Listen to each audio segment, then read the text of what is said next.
Upon taking the spiritual path to Allah subhanahu wa ta'ala, we discussed that the first step is Musharata, to place conditions upon the self.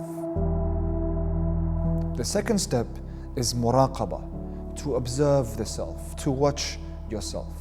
Now we know that Allah subhanahu wa ta'ala is watching us at all times, but here it is yourself observing your own self, to identify those problems within your own self, the caprice within your own self, and remove that. And this is why Imam Ali alayhi salam is reported to have said, "Man lam yata'ahad an-naqsa min nafsih, ghalaba alayhi al-hawa." He who does not commit to casting aside his shortcomings, then his caprice and his passions will conquer him. وَمَنْ كَانَ فِي نَقْصٍ فَالْمَوْتُ خَيْرٌ لَهُ. And he who remains in his shortcomings, then death is better for him. Imagine, to remain in stagnation means that you are doing a disservice to your own purpose of existence. Now, when you try to observe yourself, to identify these problems and remove them, here Shaitan also begins his tricks.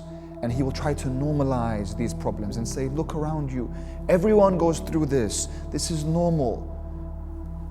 At this point in time, the answer to the whispers of Satan is to remember the blessings of Allah subhanahu wa ta'ala. To be like Yusuf alayhi salam. When Zulaykha closed the doors and called him to her, Yusuf replies, Ma'adha Allah, innahu Rabbi ahsana mathwai. He says, I seek refuge in Allah. He is my Lord and He has honored me. Notice how he remembers Allah subhanahu wa ta'ala's honor. He doesn't think of fear, he thinks of the honor of Allah upon him because he is loyal to God. You speak about loyalty, about Abu Fadl Abbas alayhi salam and his loyalty to Imam Hussain. He didn't drink the water without his brother. He is loyal. You want that loyalty? Think of loyalty to Allah. Think of all the blessings He has given you and how you must remain loyal to Him, to honor Him because He has honored you.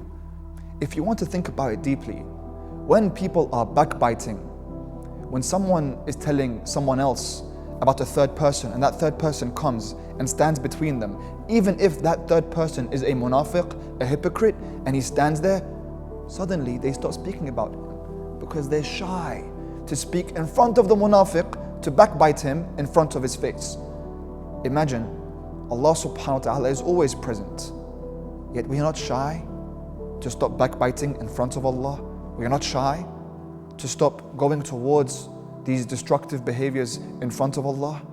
So when you are in the state of muraqabah, then remember the honor of Allah, the blessing of Allah, and the presence of Allah in order to remove yourself from these limitations.